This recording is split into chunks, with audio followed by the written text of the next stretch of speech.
Hello, everybody. Thank you for having me today. What an honor to be with such an incredible group of women today. Um, a little bit about me. I'm from Richmond, BC. I was born in Richmond, grew up in Richmond, and at the time, Richmond was quite rural. It was where families moved to who couldn't afford, say, homes in Vancouver. It was referred to Ditchman because it was filled with farms and ditches. We had people who had horses that might live down the road from you. But I had a mother who was always artistic. She stayed at home and she always made sure she had full makeup on and looked impeccable before she left the home. My father was from a small town in Alberta. So he's somebody who grew up during the Depression time, worked very hard and worked his way up in a company in the lumber industry and became involved in the sales side of the lumber industry. So at a young age, my father started to travel to Asia for his business trips and would bring us home little trinkets and also the culture he was discovering and was part of on all his trips. So we went from, being a pretty simple family to getting a pool in our backyard, always going for dinners on Friday nights. My mother would dress up, put on her dinner rings, and I was exposed to that and watching my father work really hard to grow within a company. And I was involved in the arts growing up. I was a ballet dancer. I did Royal Academy Ballet for about 9 years, singing lessons. I did acting. I was in the Metro Theatre, several productions at Metro Theatre and Marpole, Theatre Under the Stars in Stanley Park. I'm the youngest of 4 children. My eldest sister was an actress for many, many years as well. I was part of CBC youth theater or groups for drama. But I always felt like I needed to do more. So I did the arts, but I was trying many different things and really didn't have a lot of direction because in grade 8, my parents sort of had a midlife crisis. My father did his thing and my mother, I guess in about grade 10, my mother was one of the first students at Emily Carr on Granville Island in their painting program. My mother, if some of you remember, there used to be a club downtown called Love Affair, where all the kind of very alternative people would go on to party. And my mom actually started going there. And she also became a Catholic during that time, but I had no one directing me. So I had to kind of start figuring things out on my own. But what I didn't have is anyone helping me decide what to do with my career and, what I should do. They just kept saying, go to university, but no one was helping me with what I should take. And at the time of growing up in the 70s, going to high school in the 70s, they were always experimenting with how they did their curriculum. So I really didn't get a lot of direction in school either. What I did in school was take all the arts programs I could and the foods programs, but still wasn't sure what to do with my future. So of course, what did I do? I saved my money to travel Europe after graduating and backpacked with another classmate, and we spent 3 months backpacking around Europe. When I did that, I told myself, you need to travel. You need to see the world. You need to do more. But then at 22, I met a guy. I got pregnant, but during the pregnancy realized this man wasn't to be in my future, but I continued with the pregnancy and had my son, who's now 35. At that moment, I knew I really had to focus on having something as a career or focus on my career to make sure this son had the best life he could have. And I kept trying to figure out what to do. I'd worked in banks, I'd worked at airports in the accounting departments and airlines and flight kitchens and restaurants. And every job I had, I'd get promoted. They would see qualities in me that they would promote me, but I never liked where I was. So having my son really helped me focus on me and get moving on what I need to do. And what I did remember was I loved makeup. I always looked at the women in the cosmetic departments. I would admire their makeup, cashiers in Safeways. I'd noticed their winged liner. And I met somebody who worked for Clinique, and I used the brand Clinique, and they were able to give me a name, and I contacted and was interviewed and was hired. So that was the start of my cosmetic career. And again, every job I had in the cosmetic industry, I'd get promoted and moved based on my work ethic. And I really wasn't sure what my work ethic was, other than I just tried really hard and I wanted to do well. And when I was hired by Clinique, I wanted to become the account executive. That was the person that looked after the business side of the industry. They'd have a territory, they had the briefcase, they had the company car, and I really thought that was going to be me. And then again, I get promoted. Through the department store I worked for, they put me in a whole other area because of my work ethic. So over the years, I kept getting promoted. I never did become a Clinique account executive. I spent a short time working for a production company because I wasn't sure if retail was for me. I was an incredibly shy person, and it was a real challenge for me working with the public. But looking back now, it was working with the public that built all my people skills and all my confidence. So I worked a short stint for a production company that did TV commercials here in Vancouver. They did all the Kokanee beer commercials, all the Playland commercials, and they'd work with directors from all over North America. We had accounts with Mattel, and it was so much fun working for this production company. And at the time that I worked for the production company, it would have been the early 90s. It was when Vancouver was starting to take off for the film industry. And at that time, you didn't need, formal training. You just, went after the jobs and you got on set. And at that time, there was a show that was really big in Vancouver called 21 Jump Street with Johnny Depp. And I really thought that's where I was going to go with makeup. And the executive producer of the production company I worked for, he said, I'll help you get anywhere you want in this industry. But I still wasn't happy. Like, that's not where I saw myself. Part of the reason was I had my son. And in the industry for film and commercials, the hours are long, the days are long, and the work is uncertain. So I wanted to be part of my son's life as well, and be part of sports day and volunteer at the school and be there to help him with his homework.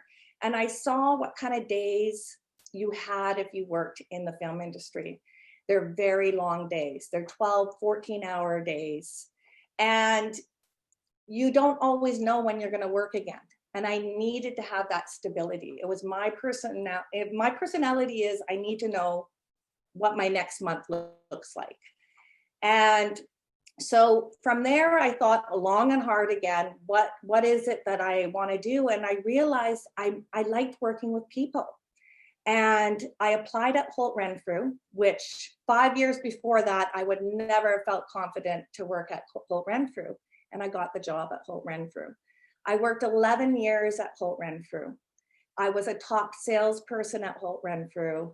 I won President's Awards. I was sent on trips to Los Angeles to be certified. I'm a certified fragrance specialist. Hermes had sent me.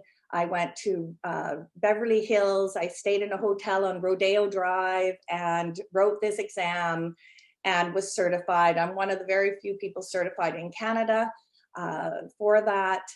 And I loved working at Holt Renfrew. What I also discovered about myself is I love sales, and I never thought I loved sales. And when I think back, I feel the fear of sales is you think you're supposed to have this special, you know, um, skill set to be in sales. But what I learned is if you just listen to people and hear what they're telling you, that's how you become a good salesperson. And I ended up being this top salesperson with 3 huge clientele books like this at Holt Renfrew. After 11 years, again, I started to go through another transition. I got into management at Holt Renfrew, liked it, could do it, but still wasn't feeling like that's where I wanted to be. But at the time, while I was working at Holt Renfrew, we worked with a lot of students from Blanche Macdonald Center. And the Blanche Macdonald makeup students would come and they would volunteer at our counters, and that would turn into positions for them. So I was connected with Blanche Macdonald. My manager at the time at Holt Renfrew moved to work for Blanche Macdonald and brought me with her. So I started part-time at Blanche Macdonald, and I started teaching at Blanche Macdonald as well. So the classes I taught at Blanche Macdonald were the resume and the cosmetic retail module, which they still offer today. I had lots of stories. I had lots and lots to share in those areas. Because part of me growing up was I wanted to be a teacher, but I was never focused and settled down enough to really go to school. And I knew I could have done that, but many variables didn't get me going to university or college. But I always loved the idea of teaching. And all my jobs, I would be the person helping the new person and teaching them and being patient. So when I came to Blanche Macdonald, my position was in the career department. I was the associate career director at the time, and I would teach in the classroom. I then moved into becoming the career director at Blanche Macdonald, and it's been the most rewarding job I've ever had in my life. Part of what's so rewarding about this job is that, first of all, I'm working in applied arts. This is where people get to discover so much about themselves in the art world, right? Many people come with an art background, but many just come with a passion to learn makeup. And it doesn't matter why you come to our programs, you can still have the same job at the end and become a makeup artist. So some of our programs that we offer, we have a global program, and the global program is our full-time program, which would be Monday, Tuesday, Wednesday, or Wednesday, Thursday, Friday. This is the program that you would learn TV and film, special effects, prosthetics. Our whole entire makeup program was designed and developed by a makeup artist named Todd McIntosh. He's originally from Victoria, BC. He now lives in LA, and he is a 2-time Emmy Award winning makeup artist. So Todd has developed our program, and he's developed it from a makeup master's point of view. So the makeup masters would be the Westmore family. If you ever look at those old black and white movies on Turner Classic or the other movie stations that show really old black and white movies, the Westmores were the makeup artists of that time. Also another person named Ben Nye, who still, his family still runs the business, and they have their own makeup line. And Todd came from the Westmore School of Makeup. He was self-taught. There was no schools at the time. And Todd worked his way up. Also, hard work pays off, and a really good work ethic. In this industry, your skill set is second, because your skills are just keep growing and developing. You have to have a good work ethic. You have to be someone willing to put in the time. It's not a program that you finish the program and someone hands you your diploma and they're like, great, now you're a TV and film makeup artist. You've taken the program, now you got to work all over again to get into the industry. You have the education, you have the skill sets, now you need to get the experience. So with our global program that'll help people wanting to get into the film industry. To get into the film industry, there are 2 unions in the city that you'd want to join and be part of and get into, of course. IATSE 891. IATSE films are your million-plus productions, so your big Hollywood films. And then ACFC is the other union that's under $1 million budgets. And that's typically your Hallmark movies, movies of the week, commercials, things like that.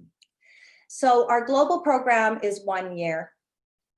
And then we have a freelance program. So the freelance program is Saturdays, Sundays, or Tuesday evenings. So I'm actually at work right now. That's why I have my mask ready under my chin. It's a tie at the back mask. And so if I take it off, I can't quickly put it on. In order for us to reopen after the COVID lockdowns, we had to really ensure that we had our protocols, safety protocols in place. And if you were a student in our classroom right now, you would have to wear a mask like this and also a face shield. This is limited. Some of the makeup application, normally students would bring models in, family, friends, or just strangers to be a model to work on. And we cannot allow that at this time. So the students are in their own bubble and they can work on each other. So only the person who is the model at the time would have no PPE on at all. And the artist working on the model would have a face mask and a shield on. We have all had to have be certified with Preempt, with it, which is a disinfectant that they use on film sets in the hospitals as well. Which is excellent because I think students should have that going forward anyways. And then we have extra cleaners in the school and somebody making sure it's all safe in here. I feel safer here at work than anywhere else. So we had to get really creative after the lockdown on how we're going to do things. Makeup, unfortunately, is such a hands-on craft. We just basically stopped the program and restarted, but some of the other programs here at the school, aesthetics and hair, they continued the program during the lockdown and they did all their theory online. And then when they returned to campus, they did their practical work, and both departments are carrying on that type of platform. While we were locked down, I'm the career director. Of course, we had no jobs. We had no opportunities. Everything just came to a complete halt. So I jumped on board and I started helping aesthetics, and I helped them develop all of their quizzes, online quizzes, and was part of that development with the aesthetic department. So currently I'm helping the makeup department move towards there with certain modules. The one I taught, I told you initially, cosmetic retail, going completely 100% online. What I realized with online, it was new to most of us. I'm sure all of us on here have had many learning curves and continue to do so. But it is such a bonus that we've been able to learn this. Great for our resumes.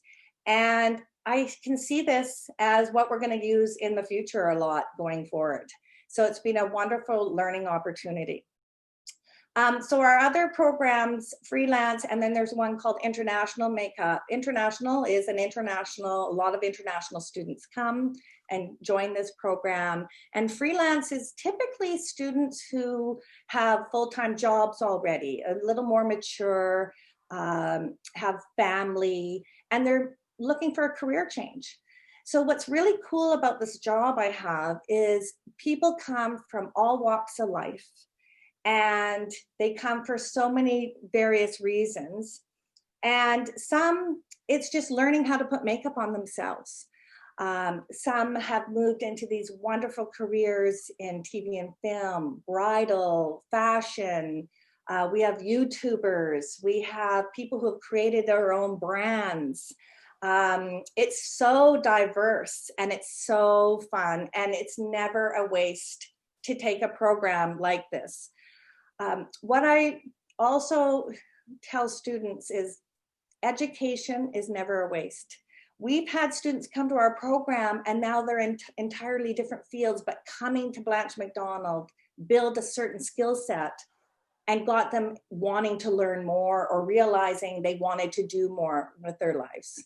So I would say never think of anything as a waste. There was a reason you had to be on the journey you're on. We're all on our own journeys. Never compare yourself to anybody else.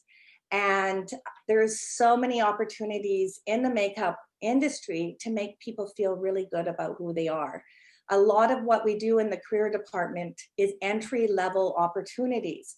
So you're working with charities. We work with the downtown east side a lot. You get to make people feel good about who they are.